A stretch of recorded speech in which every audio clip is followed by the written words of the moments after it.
festival celebrates Davao City's rich cultural roots and the unity of its diverse communities, transporting the city with vibrant colors and excitement.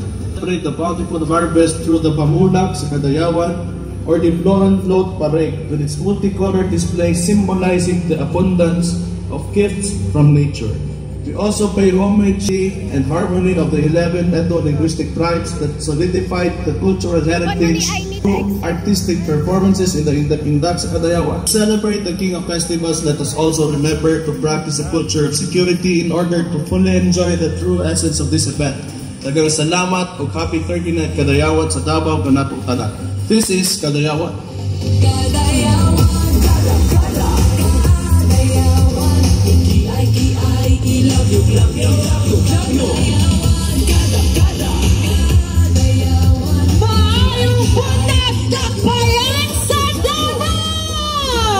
Mabuhay ug madayaw sa inyong tanan! Daghang kayong salamat sa pagtuyog sa amo dinhi sa pagselebrar sa 39th Kadayawan Festival. Yes, one vibrant community.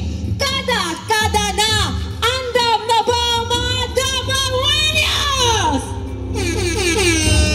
Kabalo ka na ay pako din tanan magpaila-ila data Elton. Ako di ay si Carly Chua, ang inyong diwa ng Davao 2017 and Miss Chinatown Philippines 2018 second runner-up. O nga ko si Elton Lad, and again, daghan kayong salamat, especially sa tanan ng mga sayuta para ubanan taninhi sa Rojas Avenue o Festival o Pamulak. Yes, ang uban na diyan, no, masayo pa sa call time na to, Elton. Nag-station na jud nila ang ilang mga sarili sa nindot kaayo nga pwesto kay dili sila gusto magpaulahi nga makitaan ang mga nagkalahi-lahi nato na mga float ug ang mga contingents nato para sa indak-indak sa Kadayawan. O dili yun dapat na maulahi sa pagtanaw sa ato mga float o sa mga mananayaw nato sa indak-indak, no?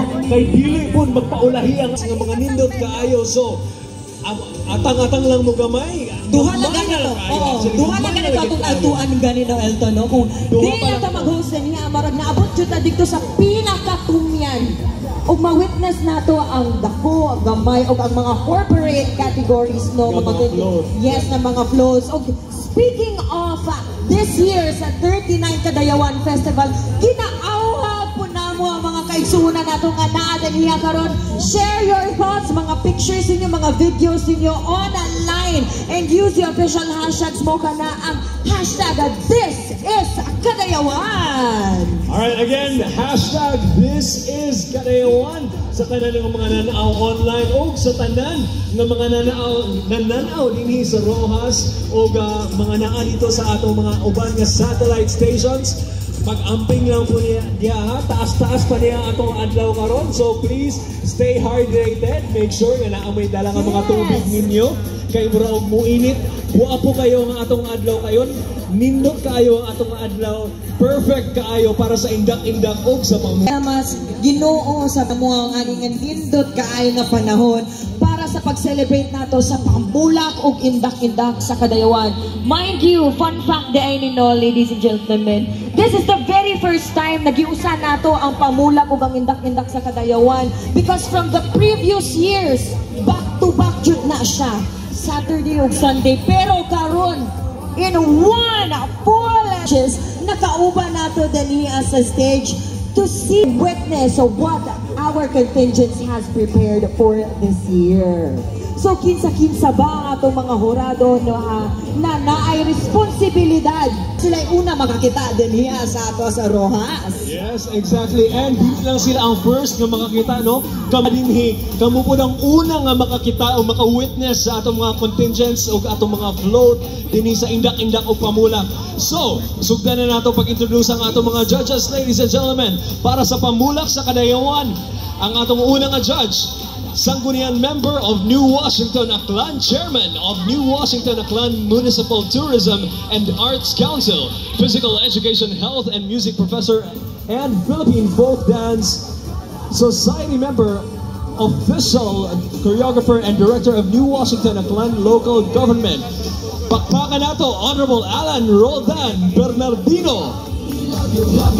Maayong bundag, our next judge for the Pamulak sa Kadayawan, Deputy Commissioner of Cebu Schools Athletics Foundation Incorporated, committee in charge of judges of the yearly Sinulog Mardi Gras Celebration Showdown, and the chairman of the Physical Education Department and the head of Culture and Arts Office of Cebu Doctors University. Palakpakan po na Catherine L.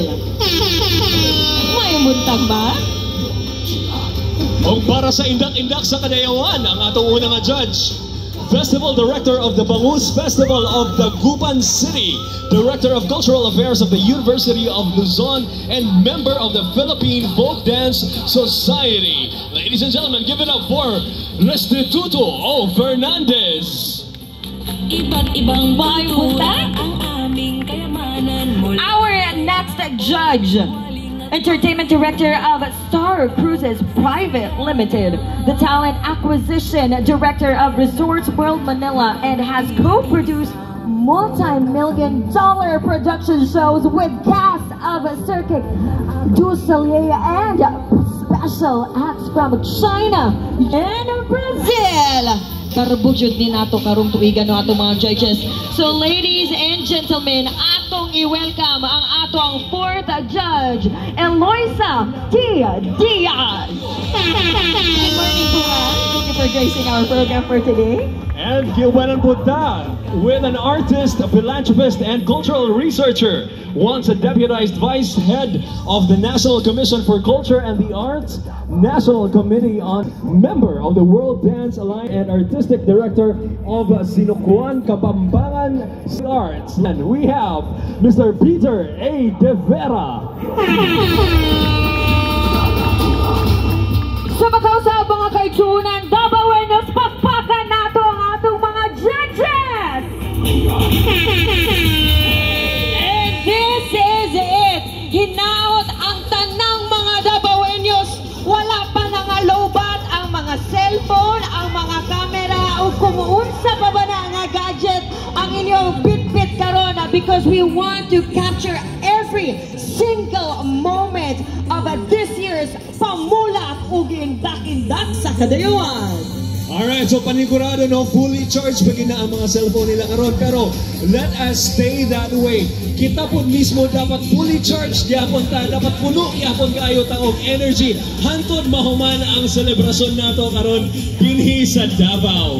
I know for a fact na grabe jud kayo ang energy niyo, because this is already the culmination of the Kadayawan Festival. So sa walay pagalangay-langay pa, Elton, I think